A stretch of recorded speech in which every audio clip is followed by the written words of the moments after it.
Yan yung line ng breaker, ito naman yung return ng ilaw. Ganito lang gumagana yung two-way switch mga master. Yung line mo ng breaker dito i-connect sa taas ng switch. Yung return naman ng ilaw dito i-connect sa taas din ng switch. Yung X na yan, yan yung traveler ng ilaw. Dito mo naman i-connect sa bandang ibaba. Ganun din yung pangalawang wire. Yan yung traveler niya mga master. Yan, gumagana siya. Ngayon mga master, subukan naman natin sa 3-way switch. Same din sa 2-way switch. Ito yung return ng ilaw. Ito naman yung line ng breaker.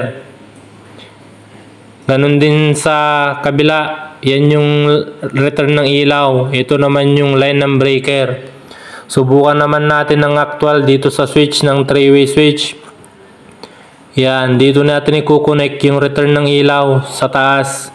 May indicate yan mga master, 0, 1, and 3. Ganun din yung line, dito mo din i-connect sa may indicate na 0 sa taas ng switch.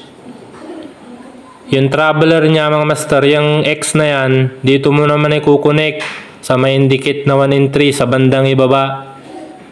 Yan, same din sa isang wire. Yan yung traveler niya.